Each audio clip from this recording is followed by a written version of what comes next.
രാഹുൽ മാങ്കൂട്ടത്തിലിന്റെ രാജി കോൺഗ്രസിൽ നിന്ന് തന്നെ ആവശ്യപ്പെടുന്നത് സ്വാഗതാർഹമാണെന്ന് മന്ത്രി പി രാജീവ്. എറണാകുളത്ത് മാധ്യമങ്ങളോട് സംസാരിക്കുകയായിരുന്നു അദ്ദേഹം.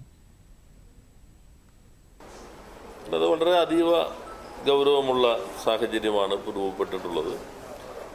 അതിപ്പോൾ എന്തെല്ലാം ഭാഗങ്ങളാണെന്ന് ഇപ്പോൾ ആരും വിസ്തീരിക്കേണ്ടതില്ല. എല്ലാ പൊതുസമൂഹത്തിന് മുൻപിലേക്ക് എത്തിയിട്ടുണ്ടല്ലോ.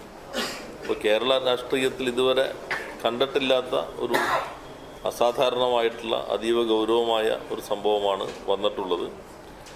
അത് നാടാകെ ഈ പ്രശ്നത്തെ ഏറ്റെടുത്ത് കഴിഞ്ഞു. അത് ആ പാർട്ടിയുടെ ഒരു അവസ്ഥ. കാരണം ഇപ്പം തന്നെ നിങ്ങൾക്കറിയാം, ഒരു ദിവസത്തെ ഒരു മിനിറ്റിൻ്റെ ഭാഗമായി വന്നിട്ടുള്ളതല്ല. മാധ്യമങ്ങൾക്കും അറിയാം, ഒരു ഭാഗത്ത് അറിയാമായിരിക്കാം. പൊതുവെ ഗൗരവമായി തന്നെ ഈ പ്രശ്നം ഇപ്പോൾ ചർച്ച ചെയ്യപ്പെട്ട് കഴിഞ്ഞിട്ടുണ്ട്. കോൺഗ്രസ് പാർട്ടിയുടെ ഒരു പ്രത്യേക അവസ്ഥ അത് ഈ പ്രശ്നത്തിൽ നന്നായി പ്രതിഫലിക്കുന്നുണ്ട്.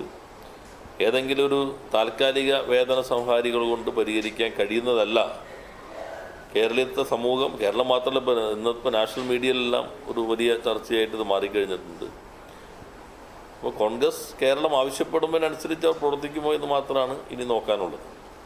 എന്തായാലും നല്ല സംരക്ഷണത്തോടു കൂടി വളർത്തിക്കൊണ്ടുപോകുന്നതാണല്ലോ. അപ്പോൾ അവർക്കെല്ലാം അതിൻ്റെ ഉത്തരവാദിത്വം ഉണ്ടെന്നാണ് നാം മനസ്സിലാക്കേണ്ടത്.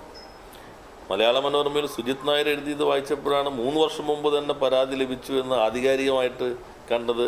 ആ പത്രത്തിലെ ലേഖനത്തിലാണ് കാണുകയുണ്ടായത് ഇത് സംബന്ധിച്ച് ലഭിച്ചിരുന്നു എന്നുള്ളത്. അപ്പോൾ അത്തരം കാര്യങ്ങളെല്ലാം സമൂഹം ചർച്ച ചെയ്യുമെന്നാണ് പ്രതീക്ഷിക്കുന്നത്. അതീവ ഗൗരവതരമായ സംഭവമാണിതെന്നും കേരള സമൂഹത്തിന്റെ ആഗ്രഹമനുസരിച്ച് കോൺഗ്രസ് പ്രവർത്തിക്കുമോ എന്ന് നോക്കാമെന്നും മന്ത്രി പറഞ്ഞു. പൊതുസമൂഹത്തെ ബാധിക്കുന്ന പ്രശ്നമായി രാഹുലിന്റെ രാജി മാറിയെന്നും മന്ത്രി പറഞ്ഞു.